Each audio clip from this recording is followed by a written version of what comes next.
Hello, I'm Alex, and welcome to my little Spec Evo project. This one, of course, being, as you can see here, the hybrid project. And basically, for this video, I'm just going to tell you how I came up with this project, the idea of it, and basically how it's going to be structured as I make it, because I've actually been thinking about this project for a very long time, and honestly, I really like the idea of it. So, what is the hybrid project? The hybrid project is an idea that I got from about 2 years ago now. I got it when basically at my school we had to make a project where we made our own hybrid animals that we would then have to describe how they work, how we can use them, and basically how we would use them as livestock, basically. And that's where I came up with the design for the creature you see right in front of you. That being what I like to call the the octorylleep,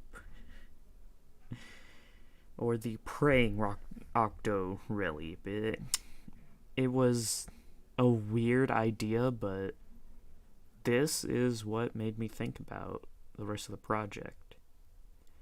Basically, it was an octopus, praying mantis, sheep, gorilla hybrid. As you can tell, the absolute weirdest thing you can think of, but after I did that, I was kind of wondering if I could make something out of it. And at the time, many Spec Evo projects were becoming a thing, like Project Rose and Bibliarian, who is actually, as of this video recording, on his final episode, which I find kind of sad but also interesting. And I honestly thought this may actually be the best time to make this idea. So that's honestly what I decided to do. But anyway, let's go on to the next part of this. This being, how is this Spec Evo project going to work? So obviously, how this is going to work is quite simple. There is the obvious part where basically, as I think you can obviously tell, this is going to be based off of hybrid animals. But how's that going to work? Well, I'm going to go into more detail on the animals themselves that I'll be using in the next episode of this. But for this is basically going to show you how this is going to work. So basically, the idea for the timeline is that this is around 400 years in the future is when this basically all starts. And my idea for how this world came to be was something that is honestly still going on to this day, that being global warming. And one question many people have is, can we stop it? And I'm an optimist, so I'd like to say yes, we could stop it, maybe, but then I realized, what if we couldn't? And basically, this takes place after the events of global warming goes to its absolute most extreme. Like, the likelihood of this actually happening, this timeline happening, is so unbelievably impossible that it's basically zero. Because, like, the likelihood of global warming getting this bad requires a lot of headcanon, and obviously I know that, so that's what I did here. It's an idea. So how it works is basically, we failed. We couldn't stop it. In over 400 years of humanity being humanity, the Earth basically went through its sixth mass extinction. And for those of you that don't know about the sixth mass extinction, basically we know of a few mass extinctions, one of which we believe, or scientists believe, are currently happening right now. That being the Holocene mass extinction, or humanity's mass extinction, as I like to call it. That being that due to how humanity works and what we do, we have basically sent the Earth into a sort of mass extinction event similar to what killed the dinosaurs. And this mass extinction has apparently been happening since around the time of the Ice Age, the last Ice Age. So it isn't just us, but we're definitely helping get it to an even more extreme, basically. And basically, this project comes in to say what happens next. So the timeline for this story is quite simple. Humanity, we screwed up. Sounds about right for us, let's admit that. But unlike how many people would say, oh, because humanity is humanity, we're just gonna give up and go straight to Mars. Well, my version of humanity is similar, but we do something else. You see, during this time, the ice caps have melted completely, meaning that ocean levels are at possibly the highest they can technically be. Which is terrifying, because obviously that is really bad for the Earth, not just humanity, just the Earth in general. And as a result, it's a much wetter world than we even have today. To the point that entire just countries are gone. In fact, it's gotten so bad that basically in the US, Florida and most of Georgia, in Louisiana, all of those areas, submerged under water. That's how bad it is. And you can probably tell how bad that would be for the environment alone. I mean, even the Amazon itself is basically flooded in this world because of how lowlands work and the idea. Now, it's obviously probably not the best map that I have, and I will show that in the next episode, but it's an idea of what it could look like, and I like the idea, because it's like, how do you start from there?